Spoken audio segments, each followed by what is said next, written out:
नमस्कार, मैं रचना शर्मा चढ़ती कला टाइम टीवी देख रहे सभी दर्शकों का स्वागत करती हूं। आप देख रहे हैं उत्तर प्रदेश के विशेष समाचार।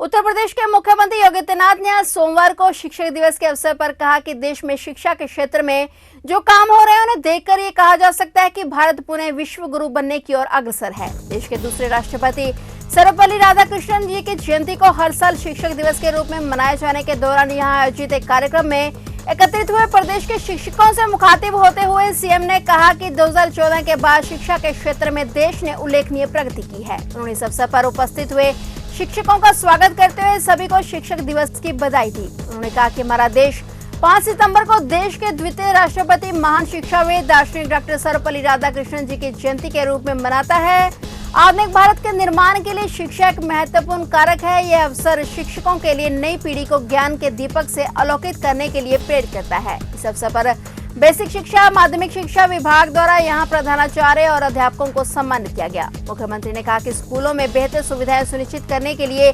ऑपरेशन कायाकल्प शुरू किया गया है। इससे क्रांतिकारी बदलाव हुए, जिसके परिणाम स्वरूप स्कूलों में पेयजल, टॉयलेट, सोलर पैनल और लाइब्रेरी की सुविधाएं आदि इन विद्यालयों में आज मौजूद हैं। उन्होंने कहा कि निपुण भारत अभियान भी इसी कार्य का हिस्सा है।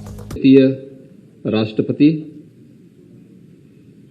महान शिक्षाविद महान दार्शनिक डॉक्टर सर्वपल्ली राधाकृष्णन की पावन जयंती को शिक्षक दिवस के रूप में आयोजित करता है। मैं इस अवसर पर भारत माता की इस महान सपूत को भारत की आजादी के आंदोलन में, भारत के संविधान निर्माण में, भारत के आधुनिक भारत के निर्माण के लिए शिक्षा एक सशक्त माध्यम हो सकती है और भारत के उन सभी दार्शनिक पहलुओं को जिन्हें उन्होंने बड़ी सहजता के साथ देश के सामने प्रस्तुत किया था, उन सब के लिए, जिनकी सेवाओं के लिए आजाद भारत ने उन्हें भारत रत्न से सम्मानित किया, भारत के ऐसे द्वितीय राष्ट्रपति डॉक्टर सर्वपल्ली राधाकृष्णन को इस अवसर पर नमन करते हुए उन्हें विनम्र श्रद्धांजलि अर्पित करता हूं।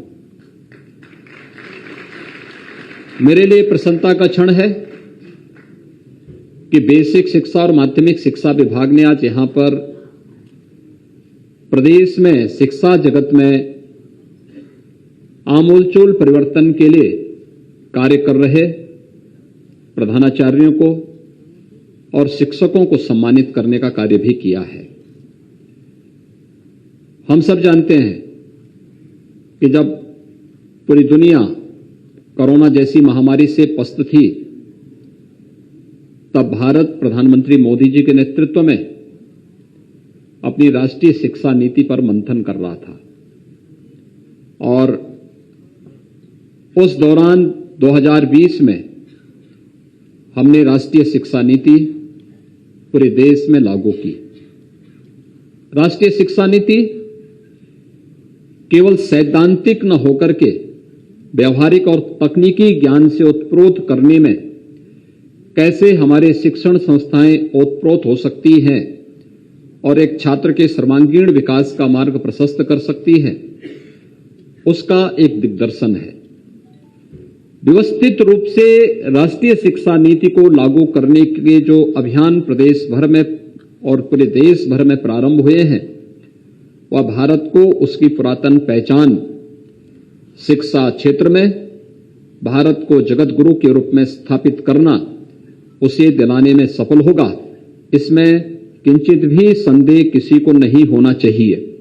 मुख्यमंत्री योगी आदित्यनाथ के निर्देशन में एक बार फिर से भगवान श्री राम की नगरी अयोध्या में दीपोत्सव को भव्य बनाने की तैयारी शुरू कर दी गई है। अयोध्या में त्रेता युग को जीवंत करने के लिए इस बार दीपोत्सव में 14 लाख से ज्यादा दियों को जलाने का नया विश्व रिकॉर्ड बनाने के लिए पर्यटन विभाग ने कमर कस ली है। इसके अलावा अयोध्या के प्रमुख 21 मंदिरों में 4,50,000 दिए जलाए जाएंगे। पर्यटन विभाग ने सभी जिलों के डीएम को अपनी अपनी ग्राम सभा से 10-10 दिए बनवाकर दीपदान करने को कहा है। ये सभी दिए सरयू तट पर राम की पेड़ी पर जलाए जाएंगे। विश्व रिकॉर्ड स्थापित करने के लिए Guinness book of world record की टीम भी राम की पेड़ी पर उपस्थित रहेगी। हर वर्ष की तरह इस वर्ष भी रामलीला होगी, जिसमें कई देशों के कलाकार भाग लेंगे। इसके साथ ही आतिशबाजी और लेजर शो भी किया जाएगा।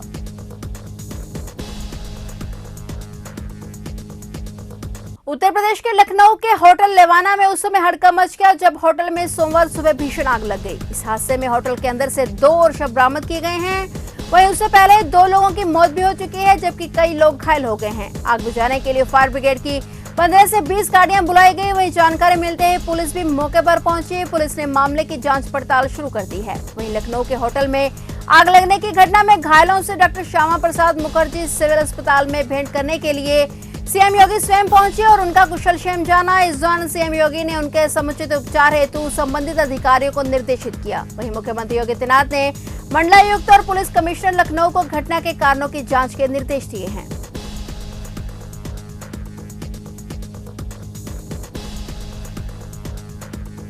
समाजवादी पार्टी के वरिष्ठ नेता और उत्तर प्रदेश सरकार के पूर्व मंत्री मलिक अमाल यूसुफ का लंबी बीमारी के बाद निधन हो गया। वह 75 वर्ष के थे और पिछले कुछ समय से बीमार चल रहे थे। सपा अध्यक्ष अखिलेश यादव ने उनके निधन पर शोक व्यक्त किया है। वह सिद्धार्थनगर जिले की डुमरियागंज विधानसभा सीट से 5 बार विधायक रहे। अखिलेश ने इस मौके पर ट्वीट कर शोक व्यक्त करते हुए कहा कि अत्यंत दुखद, सपा सरकार में मंत्री रहे जनाब कमाल मलिक यूसुफ जी का इंतकाल अपूर्णीय क्षति। दिवंगत आत्मा को भगवान शांति दे। शोक संतप्त परिजनों के प्रति गहरी संवेदना, भावभीनी श्रद्धांजलि।